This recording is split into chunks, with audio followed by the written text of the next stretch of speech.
नमस्कार विद्यार्थी मित्रों, तपोन ग्रुप ऑफ स्कूल संचालित अपनी YouTube channel Tapon science academy में हूँ शिल्पा मैम आप सर्व विद्यार्थीओं फरी पाछू हार्दिक स्वागत करूँ छूँ। विद्यार्थी मित्रों, आज है आपणु स्टांडर्ड 11 सायन्स बराबर है एनु चेप्टर आयनिक संतुलन जेने इंग्लिश में आयनिक इक्विलिब्रियम तरीके ओळखवामां आवे छे बराबर है। ए चेप्टर आपणे जोवानुं छे बराबर है।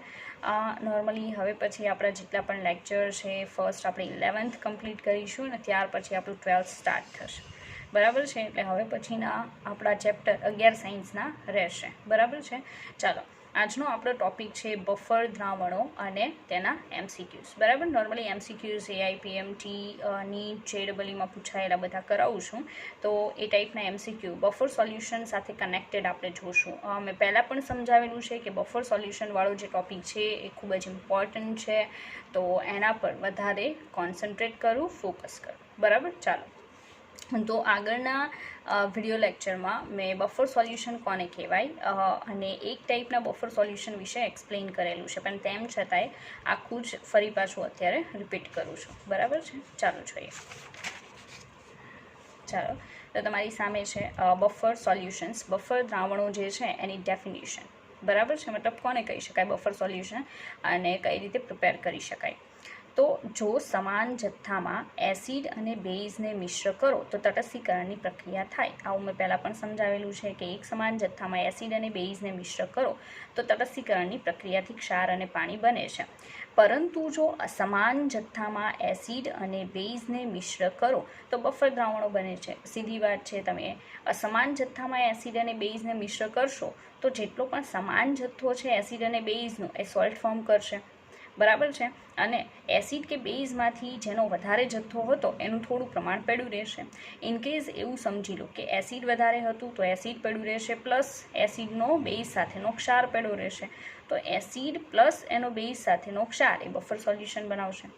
हवे मानी लो कि बेज वधारे छे ने ए पड्युं रहे छे बराबर, तो बेज जे छे ए अने तेनो एसिड साथेनो सॉल्ट बंने एक ज सोल्यूशन में भेगा थशे, तो बेज अने तेनो सॉल्ट बंने भेगा थईने शुं बनावशे, बेजिक बफर सोल्यूशन बनावशे बराबर छे। तो आपणे अहींया कीधुं एम कि जो असमान जत्थामां एसिड अने बेज ने मिश्र करो तो बफर द्रावणो बने छे, ए कंईक आ रीते बनशे बराबर। चलो आगळ जोईए बफर सोल्यूशन विषे। बफर द्रावणों कोने कही शकाय एनी डेफिनेशन बराबर है। प्रॉपर ध्यान आपवुं। एवा द्रावणों के जेमां थोड़ा प्रमाण में थोड़ा जत्था में प्रबल एसिड के प्रबल बेज उमेरवामां आवे। अहींया प्रबल शब्द लखेलो छे ए पण महत्व राखे छे। प्रबल एसिड के प्रबल बेज उमेरवामां आवे तो पण तेनी पीएच में फेरफारनो आ द्रावणों प्रतिकार करे छे। मतलब एवा सोल्यूशन के जेनी पीएच एक बार तमे फिक्स करी दो छो बराबर है, पछी एमां थोड़ा प्रमाण में प्रबल एसिड उमेरशो कि थोड़ा प्रमाण में प्रबल बेज उमेरशो, तेम छतांय ए सोल्यूशननी पीएच में कोई मोटो फेरफार जोवा मळतो नथी। मतलब पीएच मेन्टेन करवानुं काम करे छे एवा सोल्यूशनने शुं कहेवामां आवे, बफर द्रावण।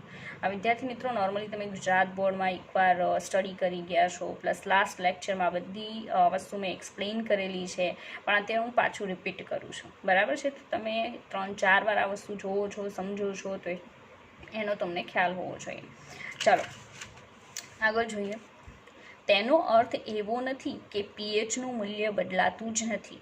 हवे समझो, आपणे एवुं कीधुं कि बफर सोल्यूशनो एवा छे कि जेमां थोड़ी मात्रा में प्रबल एसिड के प्रबल बेज उमेरवामां आवे तो पण तेनी पीएच में फेरफार नहीं थतो। तो एनो अर्थ एवो नथी कि पीएचनुं मूल्य बदलातुं ज नथी। पीएचना मूल्य में फेरफार खूब ज अवगणीय थाय छे। मतलब चेन्जीस आवशे पीएच में तो खूब ज ओछा प्रमाण में आवशे बराबर है, कि जेने आपणे शुं करी शकीए, अवगणी शकीए छे। एटले के बफर द्रावण न होय तेवा द्रावणमां थता फेरफार करता खूब ज नहीवत थाय छे। मतलब मानी लो कि तमे कोई एवुं सोल्यूशन ल्यो छो कि जे बफर सोल्यूशन नथी अने तेमां थोड़ा जत्थामां प्रबल एसिड के प्रबल बेज नाखशो तो चोक्कसथी बहु मोटो फेरफार थशे एना पीएच मूल्यमां। पण जो तमे बफर सोल्यूशन लईने आ काम करो छो तो एनी पीएच में जे पण फेरफार थशे बराबर है ए आ सोल्यूशननी सापेक्षमां खूब ज नहीवत हशे। कहेवानो मतलब एवो छे। तो बफर सोल्यूशननी पीएच में फेरफार न थाय एवुं नथी, थाय खरो बराबर है, परंतु खूब ज नहीवत प्रमाण में, जेने तमे अवगणी शको अने पीएचनुं मूल्य मेन्टेन थाय छे एवुं कही शको बराबर। चालो जोईए। ત્યાર પછી આપણે જોઈશું બફર દ્રાવણના પ્રકારો. બરાબર છે, પ્રોપર ધ્યાન આપવું. બફર દ્રાવણના પ્રકારો. ફર્સ્ટ વન, એસિડિક બફર દ્રાવણ. કોન્સન્ટ્રેટ કરું માઇન્ડને.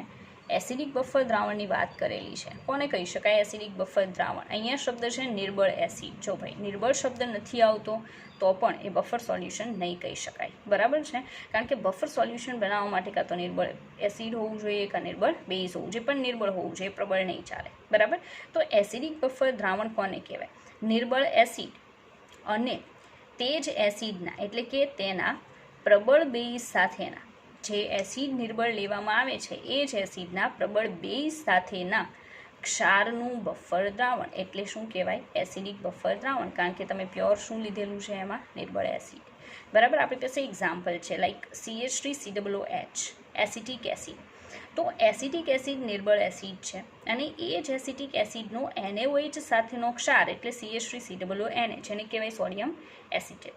આ બંનેનું સોલ્યુશન જે પણ તમે તૈયાર કરો છો એને કહેવામાં આવશે એસિડિક બફર દ્રાવણ.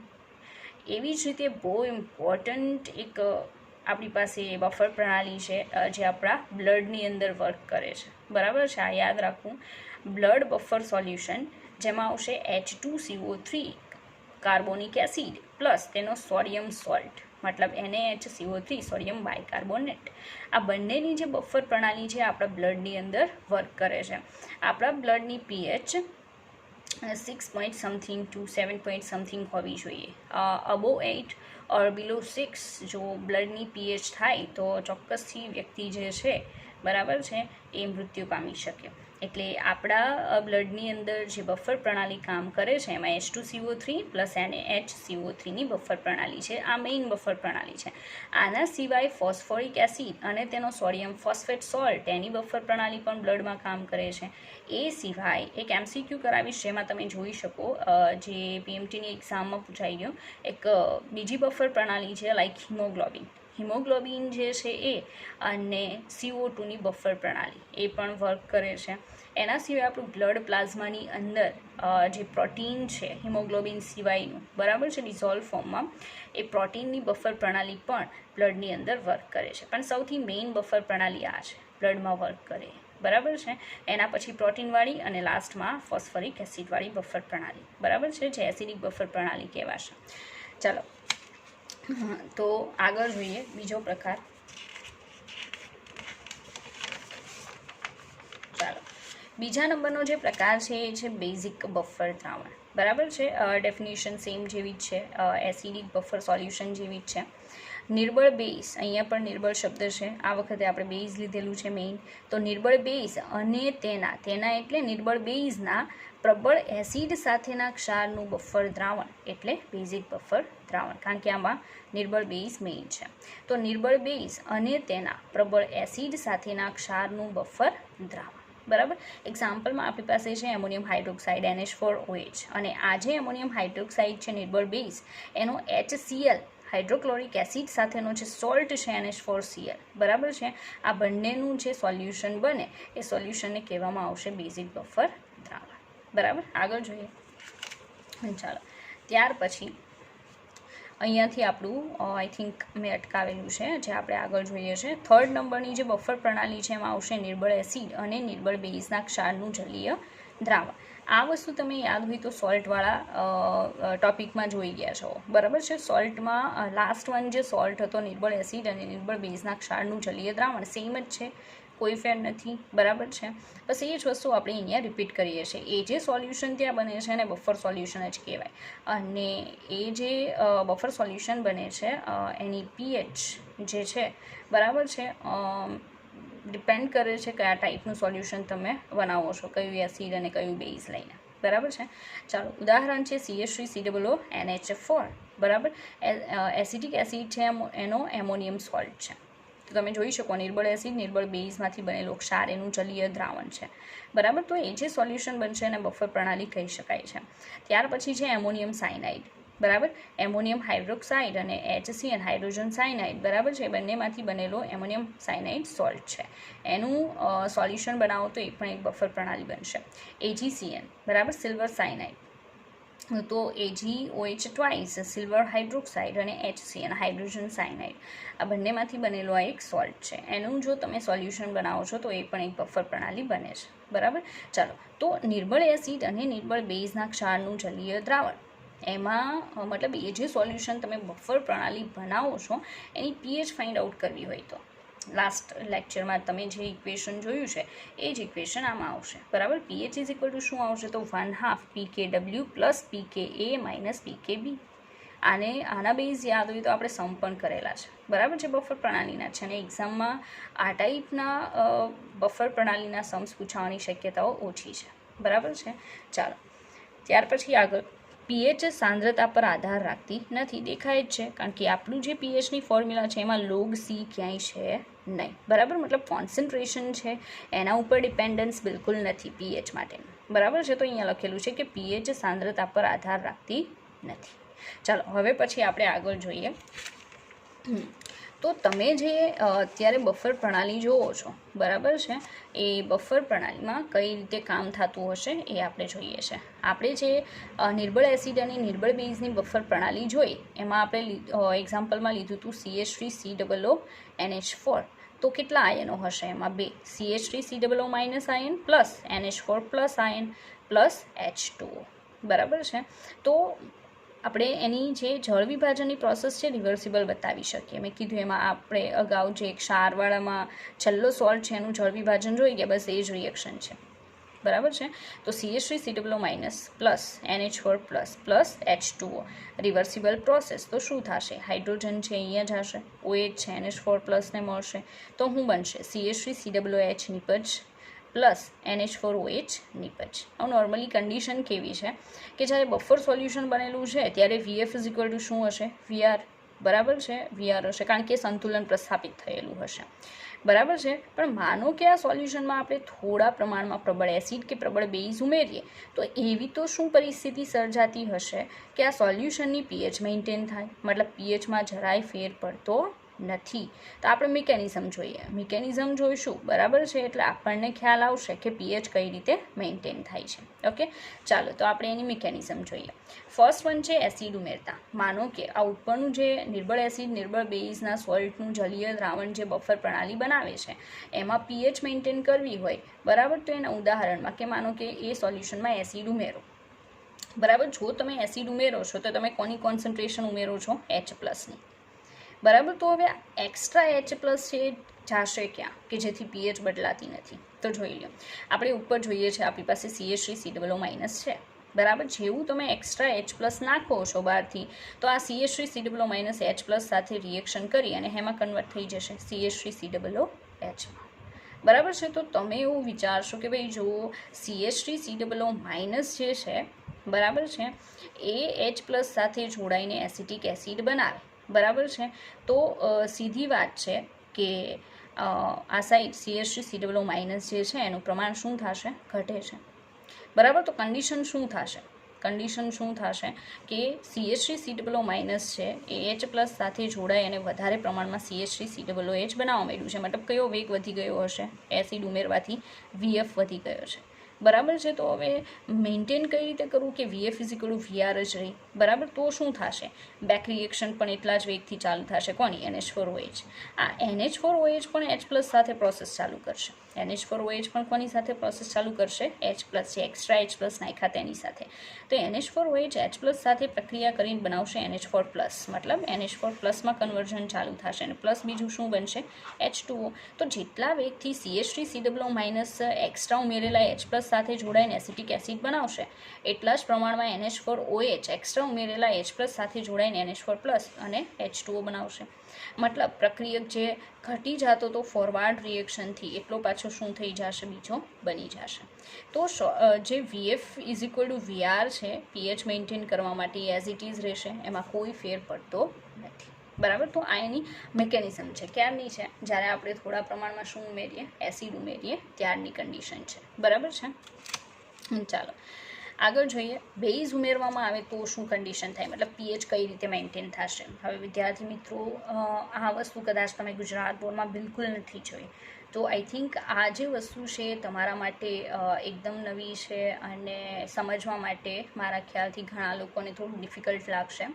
પણ તમે જો લ શેટેલિયરનો સિદ્ધાંત છે એ બહુ પ્રોપર સમજેલા હોય અને આ જે વસ્તુ અહીંયા એક્સપ્લેન કરું છું એ લખીને ફરી પાછું હું શું કહું છું એ સમજશો તો ચોક્કસથી તમે એને સમજી શકશો, કારણ કે it's little bit difficult to understand. બરાબર છે, તો પ્લીઝ ટ્રાય કરવી કે તમે આને સમજી શકો.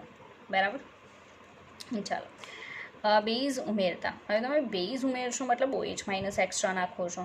બરાબર, તો એ એક્સ્ટ્રા નાખેલો OH માઇનસ છે એ કઈ રીતે વપરાઈ જશે કે જેથી પીએચ ઉપર ઇફેક્ટ ના થાય. બરાબર છે, તો જે રીતે એસિડ ઉમેરવાથી CH3COOH માઇનસ વર્ક કરતો હતો એ જ રીતે બેઝ ઉમેરશો તો કોણ વર્ક કરશે? NH4 પ્લસ, જે અહીંયા છે જ તમે જોઈ શકો.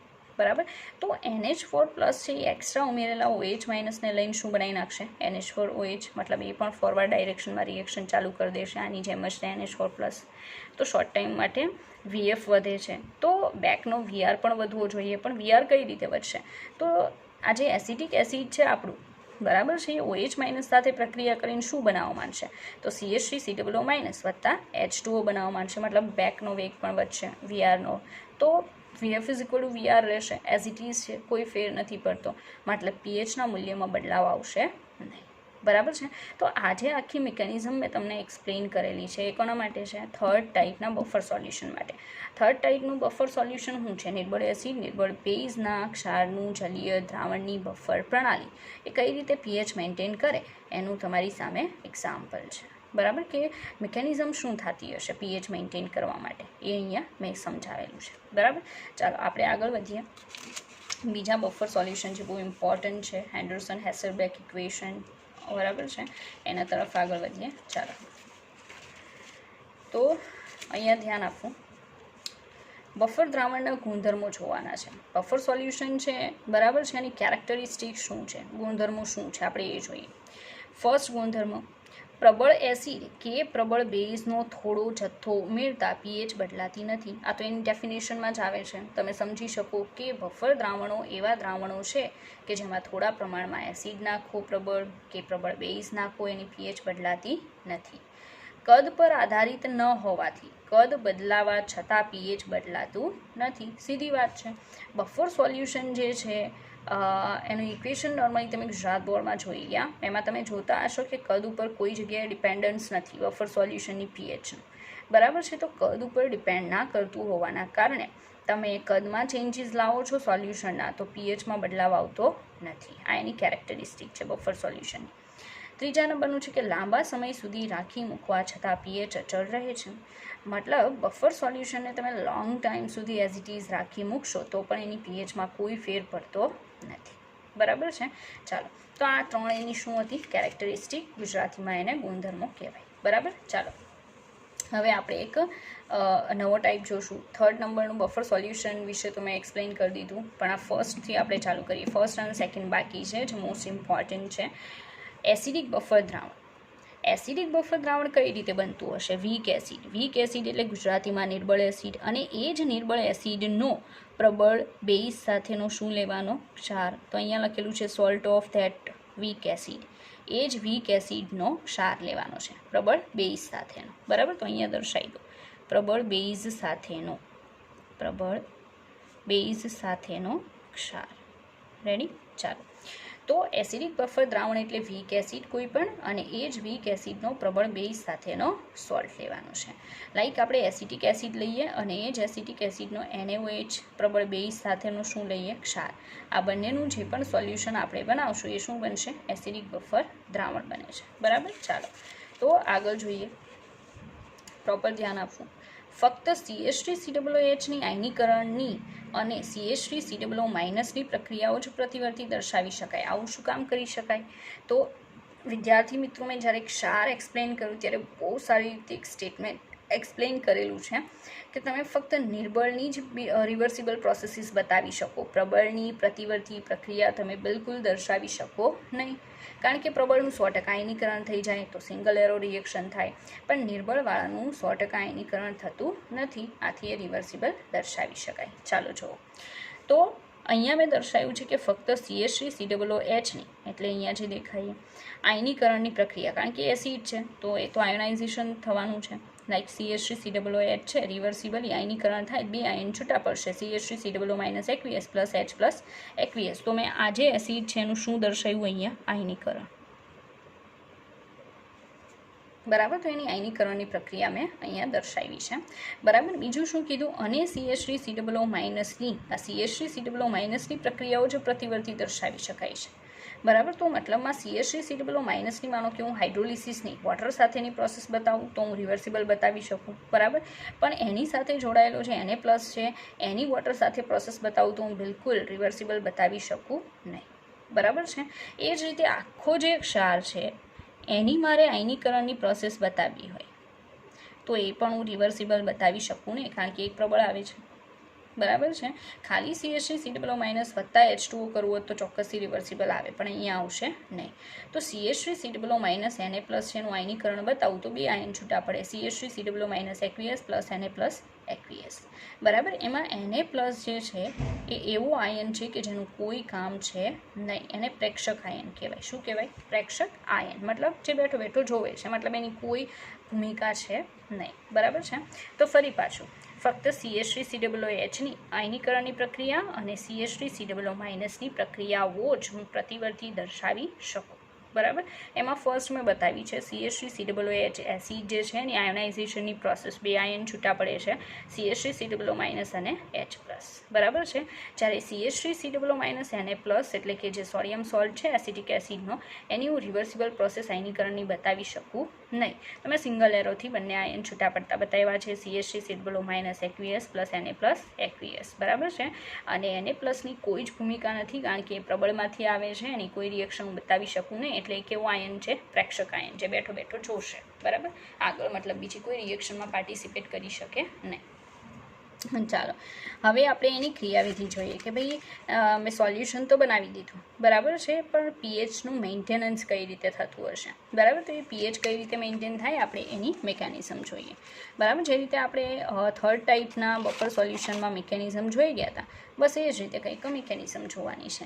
ચાલો, ક્રિયાવિધિમાં ફર્સ્ટ થોડા પ્રમાણમાં H+ આયન બફર દ્રાવણમાં ઉમેરવામાં આવે તો, સાંભળજો, એસિડિક બફર દ્રાવણ અત્યારે જે તમે જોવો છો એમાં થોડા પ્રમાણમાં હું ઉમેરી દઉં H+, તો H+ આયનો CH3COO- સાથે જોડાઈને શું બનાવી નાખશે? CH3COOH ઉત્પન્ન કરે છે, આથી પીએચનો ફેરફાર થતો નથી. બરાબર, રિએક્શન જોઈએ આપણે. ચાલો જોઈએ.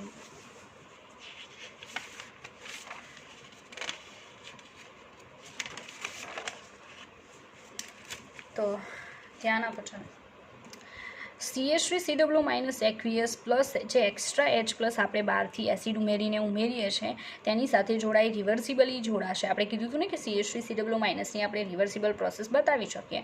તો H+ બહારથી જે એક્સ્ટ્રા આપણે એડ કરીએ છીએ, બરાબર, થોડા પ્રમાણમાં શું ઉમેરતા હશો આપણે? થોડા જથ્થામાં, થોડા પ્રમાણમાં પ્રબળ એસિડ નાખતા હશું. બરાબર છે. જો થોડા પ્રમાણમાં પ્રબળ એસિડ નાખીએ, મતલબ આપણે H+ ઉમેરીએ છીએ, તો CH3COO- H+ સાથે જોડાઈને શું બનાવી નાખશે? CH3COOH રિવર્સિબલી બનાવશે. બરાબર છે. ચાલો, બીજા નંબરનું, જો થોડા પ્રમાણમાં OH- આયન બફર દ્રાવણમાં ઉમેરવામાં આવે તો CH3COOH સાથે તે જોડાય છે. સીધી વાત છે.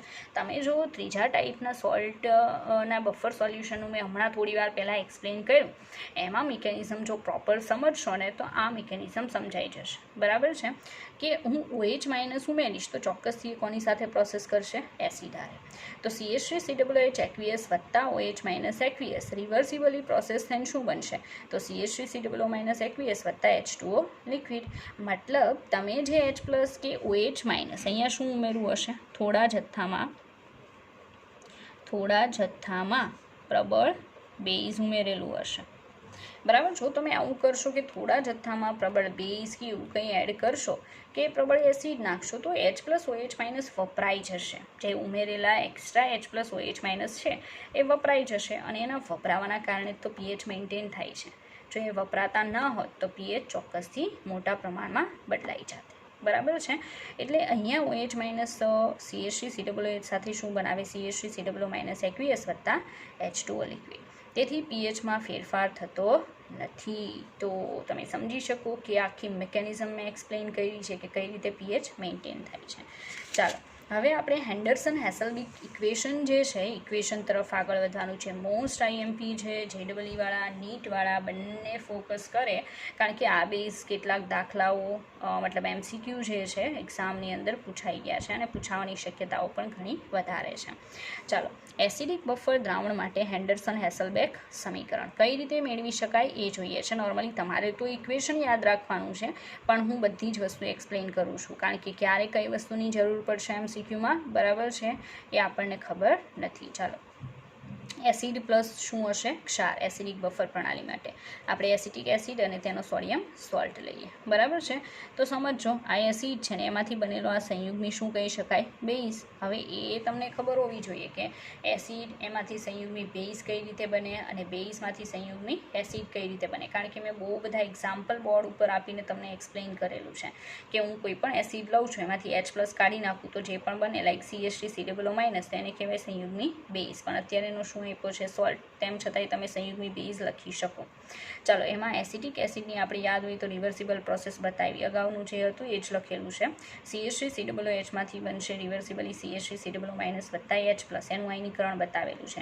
જ્યારે સોલ્ટનું આયનીકરણ સિંગલ એરોથી બતાવે. હમણાં થોડી વાર પહેલાં જોઈ ગયા. CH3COO- Na+ સિંગલ એરો આયનીકરણથી શું બનશે? CH3COO- aqueous વત્તા Na+ aqueous. જેમાં આને કયો આયન કહેવાય? પ્રેક્ષક આયન.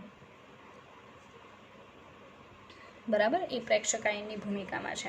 હવે આપણે જે ફર્સ્ટ રિએક્શન બતાવી એસિટિક એસિડની આયનીકરણની, એના ઉપરથી શું લખી શકાય? Ka. તો એસિટિક એસિડ જે છે એનો Ka લખીએ તો શું આવે? પહેલાં ઉપર આવશે CH3COO- ની કોન્સન્ટ્રેશન મલ્ટીપ્લાય H+ ની કોન્સન્ટ્રેશન, ને નીચે આવશે CH3COOH ની કોન્સન્ટ્રેશન. બરાબર, એમાં કરતા કોને બનાવવાનું? H+. ને કરતા બનાવતા શું બનશે? H+ ને કરતા બનાવો તો CH3COOH ની કોન્સન્ટ્રેશન Ka સાથે મલ્ટિપ્લિકેશનમાં અને CH3COO- ની કોન્સન્ટ્રેશન નીચે ડિવિડેશનમાં. તો તમે જોઈ શકો H+ ની સાંદ્રતા બરાબર શું આવશે? Ka ગુણ્યા CH3COOH ની સાંદ્રતા છેદમાં આવશે CH3COO- ની સાંદ્રતા. બરાબર, આગળ જોઈએ તો આગળ જુઓ. હવે આ H+ ની કોન્સન્ટ્રેશન ઉપરથી pH પર જવું હોય તો H+ ની કોન્સન્ટ્રેશનને શું લગાવવાનું? -log base 10 H+ કરો તો આ સાઈડ પણ log base 10 લાગશે માઇનસ. તો -log Ka વચ્ચે મલ્ટિપ્લિકેશન હોવાથી પ્લસ લાગશે. ફરી પાછું આવશે -log CH3COOH ની સાંદ્રતા છેદમાં આવશે CH3COO- ની સાંદ્રતા. અહીંયાથી પ્લસની નિશાની છે, -log લગાવીએ તો ઉપર CH3COOH ની કોન્સન્ટ્રેશન, નીચે CH3COO- ની કોન્સન્ટ્રેશન, આગળ લાગશે -log. બરાબર છે. હવે આ માઇનસની નિશાની જે છે એને આપણે કેન્સલ આઉટ કરવી હોય તો આ બંનેને શું કરી દેવાના? ઉલટાવી દેવાના. બરાબર, તો હું ઉલટાવી દઈશ તો શું બની જશે? અહીંયા માઇનસ નીકળી જશે અને ખાલી લોગ રહેશે. પ્લસ તો છે જ, તો લોગ આ ઉપર જશે CH3COO- ની સાંદ્રતા છેદમાં CH3COOH ની સાંદ્રતા, અને -log Ka એટલે શું લખી શકાય? Pka, અને -log H+ શું લખાય? pH. તો આપણી પાસે હેન્ડરસન-હેસેલ્બેક ઇક્વેશન એસિડિક બફર પ્રણાલી માટે શું આવ્યું? pH pKa log, અહીંયા શું આવશે? CH3COO- ની સાંદ્રતા છેદમાં CH3COOH ની સાંદ્રતા. હવે અહીંયા મેં સમજાવ્યું જ છે કે CH3COOH ને શું કહેવાય? એસિડ. તો અહીંયા તમે એસિડ લખી શકો, એસિડની કોન્સન્ટ્રેશન. અને આ જે છે CH3COO- એને શું કહેવાય? જો અહીંયા દર્શાવ્યું છે સંયુગ્મી બેઝ, તો ઉપર લખી શકો સંયુગ્મી બેઝની સાંદ્રતા, અથવા ત્યાં ક્ષાર પણ લખી શકો, કારણ કે એ સોલ્ટ ફોર્મ જ છે. બરાબર છે. તો ઉપર ક્ષારની સાંદ્રતા છેદમાં એસિડની સાંદ્રતા, અથવા તો ઉપર લખી શકાય સંયુગ્મી બેઝની સાંદ્રતા, નીચે એસિડની સાંદ્રતા. બરાબર છે. ચાલો, તો આપણે આગળ જોઈએ.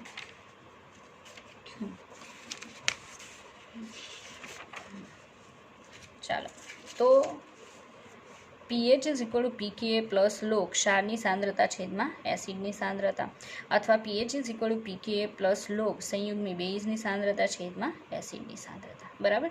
તો આજે તમે જુઓ છો મોસ્ટ આઈએમપી કહી શકાય એવું ઇક્વેશન છે આપણા માટે, કારણ કે એ હેન્ડરસન હેસલબીક ઇક્વેશન છે. બરાબર. કોના માટે?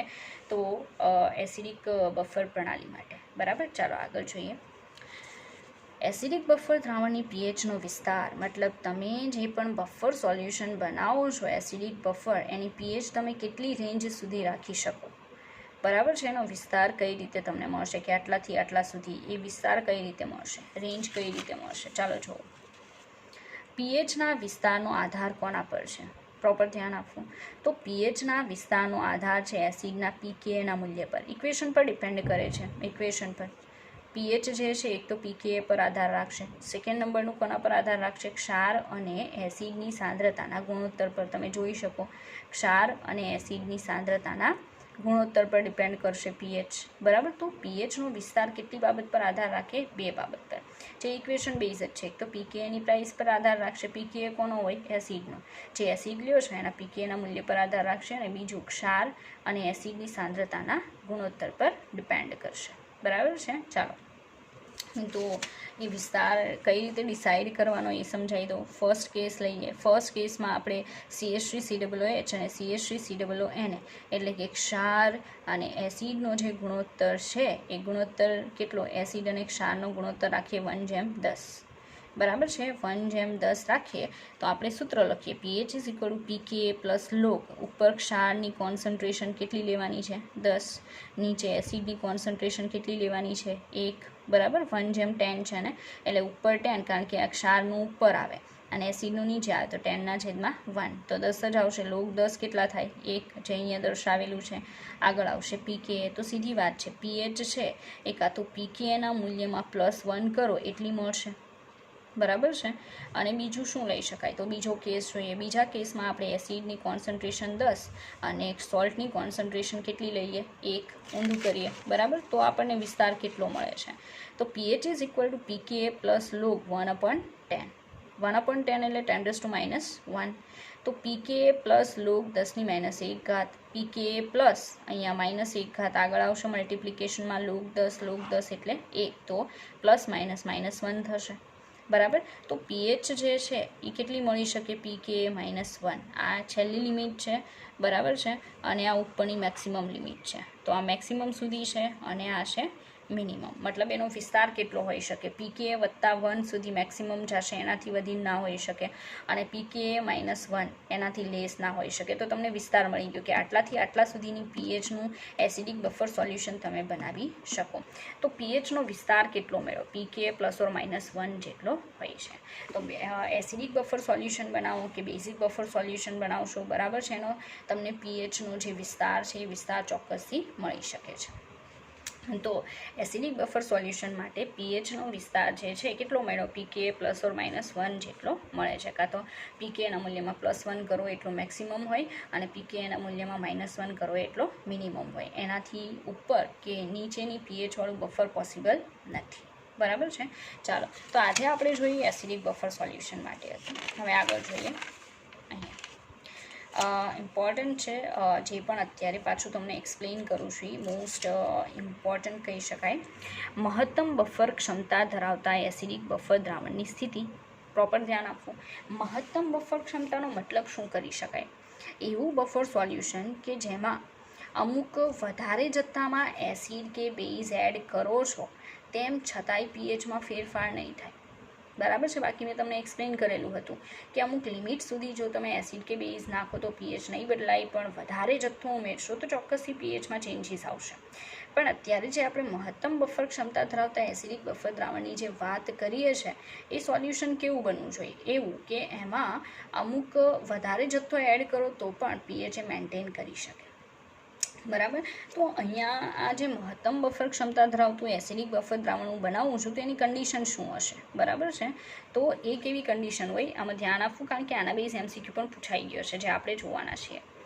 એસિડ અને ક્ષારની સાંદ્રતા સમાન લેવામાં આવે. મતલબ હેન્ડરસન હેસલબીક ઇક્વેશનની અંદર આપણે જોઈએ છે pH is equal to pK plus log ઉપર ક્ષારની કોન્સન્ટ્રેશન, નીચે એસિડની કોન્સન્ટ્રેશન.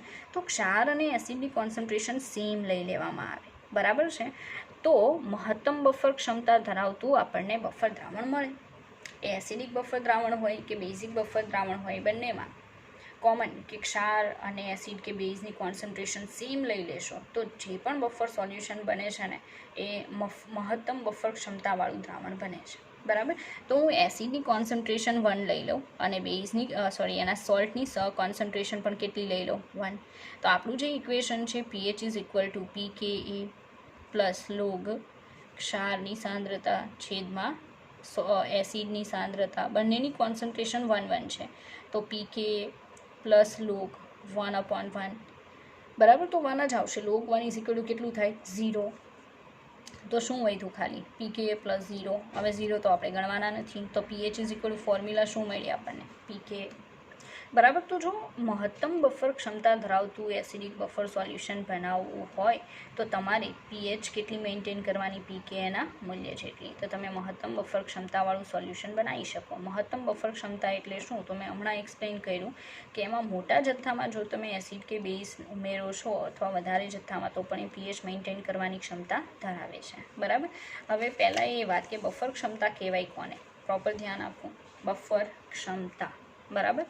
1 લિટર બફર દ્રાવણની pHમાં 1 એકમનો ફેરફાર કરવા માટે જરૂરી પ્રબળ એસિડ કે પ્રબળ બેઝના મોલની સંખ્યા એટલે બફર ક્ષમતા.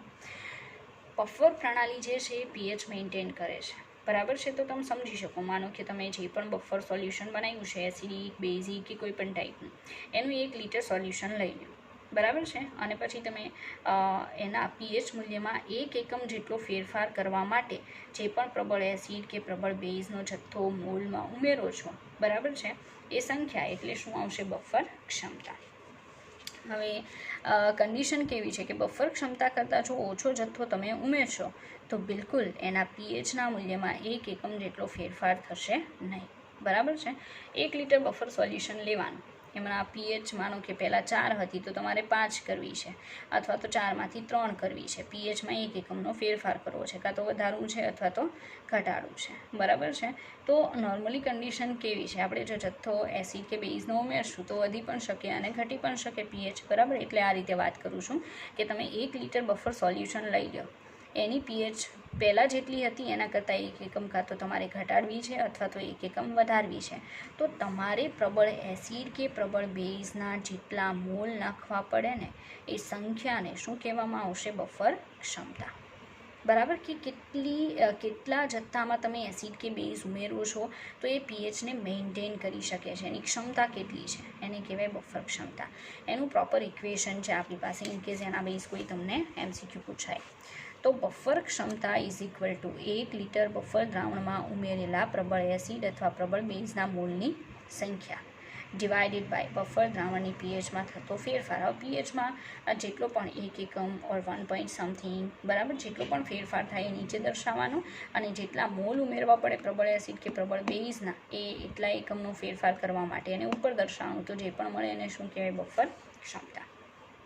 ફરી પાછું, બફર ક્ષમતા is equal to 1 litre buffer દ્રાવણમાં ઉમેરેલા પ્રબળ એસિડ અથવા પ્રબળ બેઝના મોલની સંખ્યા ડિવાઇડેડ બાય બફર દ્રાવણની pHમાં થતો ફેરફાર. જેટલો પણ pHમાં ફેરફાર થાય એ સંખ્યા તમે નીચે દર્શાવો તો બફર ક્ષમતા તમને મળી જશે, તમારું જે પણ pHવાળું બફર સોલ્યુશન છે તેના માટે, બરાબર. તો આજે જે કોમન છે એસિડિક બફર સોલ્યુશન માટે, બેઝિક બફર સોલ્યુશન માટે, બરાબર. આ ડેફિનેશન પણ કોમન છે એસિડિક બફર સોલ્યુશન માટે, બેઝિક બફર સોલ્યુશન માટે. પણ ઉપરનું તમે જે જોઈ ગયા છો એ એસિડિક બફર સોલ્યુશન માટે હતું, બરાબર. આ બંને માટે, બધા માટે કોમન છે. રેડી, આગળ જોઈએ. ચાલો આપણે એસિડિક બફર સોલ્યુશન જોઈએ. હવે પછી આપણે જે જોશું એ શું હશે, basic buffer solution. Okay, concentrate કરો. ચાલો, બેઝિક બફર દ્રાવણ. ઓકે, તો જે રીતે એસિડિક બફર બનાવવા માટે નિર્બળ એસિડ અને તેનો સોલ્ટ લેવાનો, એ જ રીતે બેઝિક બફર સોલ્યુશન બનાવવું હોય તો નિર્બળ બેઝ અને એ જ નિર્બળ બેઝનો પ્રબળ એસિડ સાથેનો શું લેવાનો, ક્ષાર. બહુ સારું એક્ઝામ્પલ છે આપણી પાસે NH4OH અને એ જ NH4OHનો HCl સાથેનો સોલ્ટ. આ બંનેમાંથી જે પણ સોલ્યુશન બનશે એને કહેવાય બેઝિક બફર દ્રાવણ, કારણ કે મેઇન શું છે, નિર્બળ બેઝ. ચાલો હવે એમાં આપણે જે નિર્બળ હોય એની જ રિએક્શન રિવર્સિબલ બતાવી શકીએ. NH4OHની બતાવી શકાય આયનીકરણની, અને NH4+ હાઇડ્રોલિસિસની પ્રોસેસ બરાબર છે આપણે રિવર્સિબલ બતાવી શકીએ. તો આગળ જે તમે સમજાશો બસ સેમ ડિટ્ટો વર્ક અહીંયા આવશે, પણ આપણે જે એક્ઝામ્પલ છે એ ચેન્જ કરેલા છે. ત્યાં એસિડ માટે હતું, અહીંયા બેઝ માટે છે. ચાલો NH4OH એક્વિયસ રિવર્સિબલ પ્રોસેસથી અહીંયા પણ શું થાય છે, બેઝનું આયનીકરણ. ચાલો બેઝનું શું થાય છે, આયનીકરણ. ઓકે, તો NH4OH એક્વિયસ છે રિવર્સિબલ પ્રોસેસથી NH4+ aqueous plus OH- aqueous, બરાબર. એ જ રીતે આ જે સોલ્ટ છે NH4Cl એક્વિયસ, એની સિંગલ એરો રિએક્શન બતાવી શકીએ, જેમ કે આપણે એસિટિક એસિડના સોડિયમ સોલ્ટની સિંગલ એરો રિએક્શન અગાઉ બતાવી હતી એના જેમ. NH4+ aqueous plus Cl- aqueous. આમાં પ્રેક્ષક આયન કોણ આવશે, Cl-, બીકોઝ પ્રબળમાંથી છે જેની કોઈ ભૂમિકા રહેશે નહીં. ઓકે, ચાલો આગળ કામ કરીએ. હવે આપણે જે ઉપર રિએક્શન બતાવેલી છે બેઝના આયનીકરણ માટેની, બરાબર છે, તો બેઝ હોવાથી કે ની જગ્યાએ શું આવશે, Kb, બરાબર, આયનીકરણ અચળાંક. તો આયનીકરણ અચળાંક Kb જે છે એ તમારે દર્શાવવો હોય તેના માટે, બરાબર છે, તો કઈ રીતે તમે દર્શાવી શકો, તો ઉપરની રિએક્શન NH4OH બેઝ છે એનું આયનીકરણ NH4+ અને OH-, એના માટે Kb લખીએ તો Kb = NH4+ની કોન્સન્ટ્રેશન, OH- કોન્સન્ટ્રેશન છેદમાં આવશે NH4OHની કોન્સન્ટ્રેશન. હવે આમાં કોને કરતા બનાવશો, OH-ને, તો આપણે એને કરતા બનાવીએ. ચાલો ઓલામાં H+ ને કરતા બનાવ્યો, તો આમાં કોને બનાવીએ છીએ, OH-ને. ઓકે, OH- ને કરતા બનાવીએ તો શું આવશે, આ જે છે એ Kb × NH4OH / NH4+ની કોન્સન્ટ્રેશન. આના ઉપરથી તમને pH નહીં પણ કોનું સૂત્ર મળશે, pOHનું, કારણ કે હેન્ડરસન-હેસેલબેક ઇક્વેશન છે એ બેઝિક બફર માટે pHનું નહીં પણ pOHનું મળે છે, બરાબર. પ્રોપર ધ્યાન આપવું, કારણ કે ઇનકેસ કોઈ બુકની અંદર તમને pH = કરીને પણ આપેલું હોઈ શકે, જે પ્રોપર નથી, pOH જ આવશે as it is. OH- Kb × NH4OHની કોન્સન્ટ્રેશન / NH4+ની કોન્સન્ટ્રેશન, જે ઉપરના ઇક્વેશનમાં OH-ને કરતા બનાવો, OH- ને તો મળે છે. હવે સીધી વાત છે, pOH સુધી પહોંચવું હોય તો OH-ની કોન્સન્ટ્રેશનની આગળ શું લગાવવું પડે, -log OH-ની concentration = -log Kb. Kb જે છે એને પણ -log લાગશે, અહીંયા મલ્ટિપ્લિકેશન હોવાથી વચ્ચે પ્લસની નિશાની આવશે, બરાબર છે. પાછું આવશે -log NH4OHની કોન્સન્ટ્રેશન, નીચે NH4+ની કોન્સન્ટ્રેશન, એને પણ -log લાગશે. ચાલો હવે -log Kb એટલે pKb અને -log OH- એટલે pOH. pOH = pKb પ્લસ, આ માઇનસ કાઢવા માટે બંનેને ઉલટાવાના, મતલબ સોલ્ટ ઉપર જશે, બેઝ નીચે આવશે. સોલ્ટની કોન્સન્ટ્રેશન / બેઝની કોન્સન્ટ્રેશન, બરાબર છે. તો સૂત્ર બનશે pOH = pKb પ્લસ log NH4+ની કોન્સન્ટ્રેશન / NH4OHની. આ તો આપણે પ્રોપર એક્ઝામ્પલ વાઇઝ લખીએ છીએ. કોમન લખવું હોય તો શું લખી શકાય, ચાલો જુઓ. તો pOH = pKb પ્લસ log, ઉપર ક્ષારની સાંદ્રતા, નીચે આવશે બેઝની સાંદ્રતા, બરાબર. જુઓ, તમારે ક્ષાર ન લખવું હોય તો બેઝમાંથી બનેલો હોવાથી સંયુગ્મી એસિડ લખી શકો. તો pOH = pKb પ્લસ log સંયુગ્મી એસિડની સાંદ્રતા છેદમાં આવશે બેઝની સાંદ્રતા, બરાબર છે. આજે છે હેન્ડરસન-હેસેલબેક ઇક્વેશન જે છે કોના માટે આવશે, નિર્બળ બેઝના બફર સોલ્યુશન માટે, બરાબર. ચાલો આગળ જોઈએ pH ઓર pOHની રેન્જ માટે. ચાલો મિકેનિઝમ પહેલાં જોઈશું. First of all mechanism acid માટે પણ જોઈ હતી. જો ક્રિયાવિધિ ફર્સ્ટ વન, જો બફર દ્રાવણમાં થોડા પ્રમાણમાં H+ ઉમેરવામાં આવે, તો મતલબ બેઝિક બફર સોલ્યુશન બનાવો છો એમાં થોડા પ્રમાણમાં H+ ઉમેરો, મતલબ તમે થોડા જથ્થામાં પ્રબળ એસિડ નાખી દેશો તો તે NH4OH દ્વારા વપરાઈ જાય છે. H+ ઉમેરો કે OH- ઉમેરો એ વપરાઈ જાય તો pH મેન્ટેન થશે. અહીંયા કઈ રીતે વપરાશે H+, તો એ NH4OH સાથે પ્રક્રિયા કરશે. NH4OH એક્વિયસ H+ સાથે જોડાઈને શું બનાવશે, reversibly NH4+ aqueous plus H2O liquid. pHમાં કોઈ નોંધપાત્ર ફેરફાર થતો નથી, કારણ કે તમે જે એક્સ્ટ્રા H+ નાખો છો એ તો NH4OH સાથે વપરાઈ જાય છે, બરાબર છે. એટલે ચાલો પછી માનો કે તમે બેઝ ઉમેરો તો બીજો કિસ્સો, જો દ્રાવણમાં થોડા પ્રમાણમાં OH- ઉમેરવામાં આવે તો NH4+ એક્વિયસ દ્વારા વપરાઈ જાય છે. OH માઇનસ જેટલા પણ તમે એક્સ્ટ્રા એડ કરો છો એ જો યુઝ થઈ જાય તો ચોક્કસથી pH ઓર POHમાં ચેન્જીસ આવશે નહીં. POH ઉપરથી pH મેળવી શકાય, POHમાં ચેન્જ નહીં આવે તો ચોક્કસથી pHમાં પણ આવશે નહીં, અને pHમાં કોઈ નોંધપાત્ર ફેરફાર થતો નથી. તો NH4 plus aqueous OH minus સાથે રિવર્સિબલી પ્રક્રિયા કરી શું બનાવશે? NH4OH એક્વિયસ બનાવશે. બરાબર છે? તો તમે સમજી શકો કે કઈ રીતે H પ્લસ અને OH માઇનસ મતલબ એક્સ્ટ્રા બહારથી જે એસિડ કે બેઝ નાખવું જોઈએ કઈ રીતે વપરાઈ જાય છે કે જેથી pHમાં ફેરફાર થતો નથી. એની મિકેનિઝમ આપણે જોઈ છે, એસિડિક બફર માટે પણ જોઈ ગયા હતા. બરાબર છે? ચાલો ત્યાર પછી pHનો વિસ્તાર. જે રીતે આપણે એસિડિક બફર સોલ્યુશનમાં pHનો વિસ્તાર જોયો, અહીંયા પણ જોઈએ કે NH4OH બેઝ જે છે એનો જથ્થો 1 લેવામાં આવે, જેમ NH4Cl ક્ષાર 10 લેવામાં આવે તો POH = pKb પ્લસ log 10/1. હવે log 10 = 1 તો POH છે એ કાં તો pKb +1 આવશે એક્સ્ટ્રા. pKbની પ્રાઇઝમાં +1 કરો એટલું POH આવી શકે.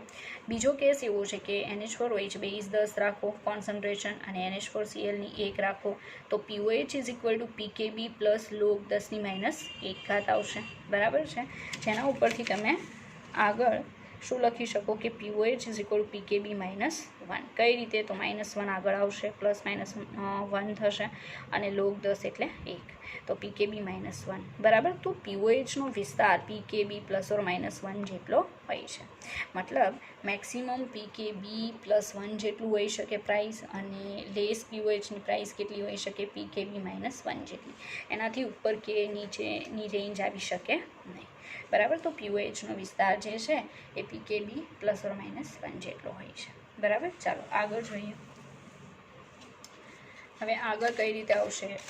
મહત્તમ બફર ક્ષમતા માટેની બેઝિક બફર દ્રાવણની પરિસ્થિતિ જે આપણે એસિડ માટે જોઈ હતી એવી સેમ કન્ડિશન.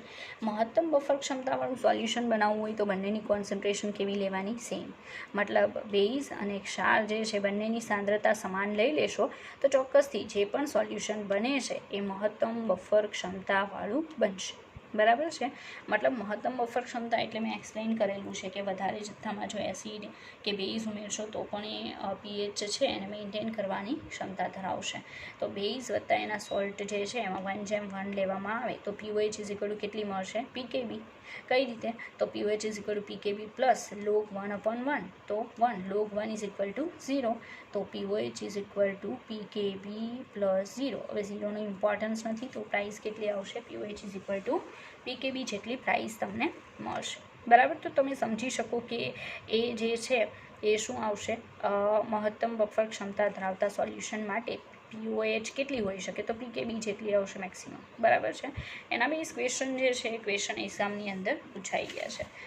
તો હું JEEમાં જે પૂછાયેલા 2 ક્વેશ્ચન છે બરાબર છે એ ક્વેશ્ચન તમને કરાવું છું. ચાલો કોન્સન્ટ્રેટ કરો.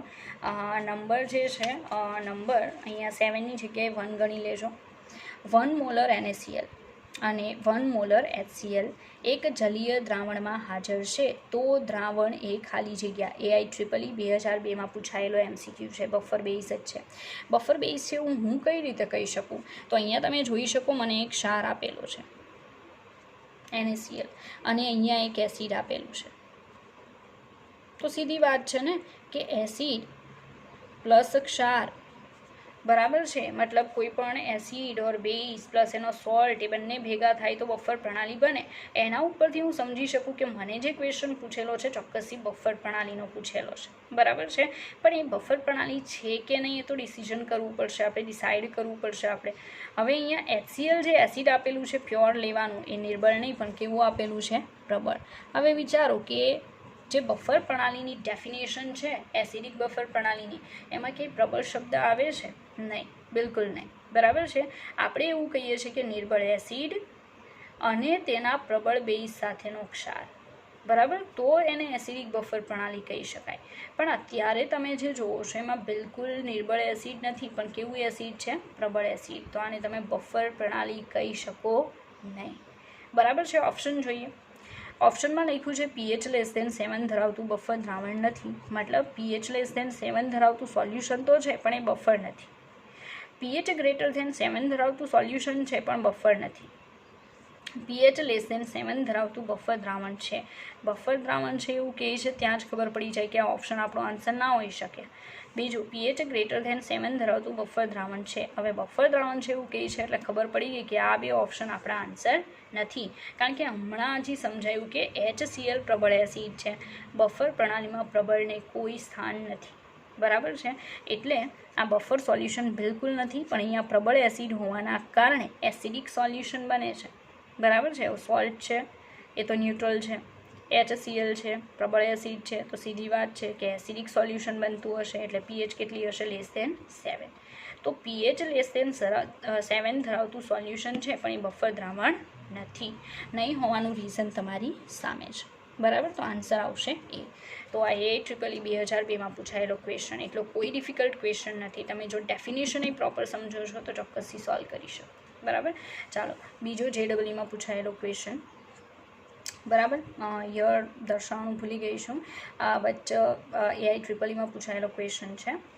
કેટલાક દ્રાવણોમાં થોડી માત્રામાં પ્રબળ એસિડ અથવા પ્રબળ બેઝ ઉમેરવા છતાં H3O+ની સાંદ્રતા અચળ રહે છે. મતલબ સોલ્યુશનની જે પીએચ છે એ અચળ રહે છે. આનું કહેવાનું એમ છે, બરાબર. સીધું નહીં પણ થોડુંક અલગ રીતે દર્શાવેલું છે કે H3O+ની સાંદ્રતા અચળ રહે છે. ભાઈ H3O+ની કોન્સન્ટ્રેશન જ તો પીએચ ડિસાઇડ કરે છે, બરાબર છે. એટલે કેટલાક દ્રાવણોમાં થોડી માત્રામાં પ્રબળ એસિડ અથવા પ્રબળ બેઝ ઉમેરવા છતાં પીએચ એટલે કે H3O+ની સાંદ્રતા અચળ રહે છે.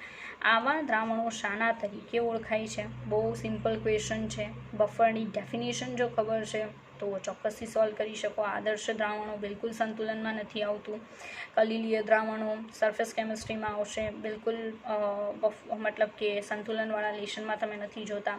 સાચા દ્રાવણો, બરાબર. તો કોઈ પણ સોલ્યુશન સાચું દ્રાવણ હોય છે પણ એ આપણે આવતું નથી. અને લાસ્ટ વન છે બફર દ્રાવણો. તમે સમજી શકો આપણો આન્સર શું હશે?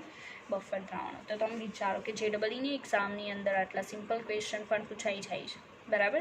એટલે કહેવાનું એમ છે કે ડેફિનેશન હોય કે કોઈ પણ સ્ટેટમેન્ટ હોય, ઇવન એક લાઇન પણ જે છે એના ઉપર ફૂલ કોન્સન્ટ્રેટ કરવું, કારણ કે બધી જ વસ્તુ બહુ જ મહત્ત્વ રાખે છે કોઈ પણ MCQ સોલ્વ કરવામાં, બરાબર છે.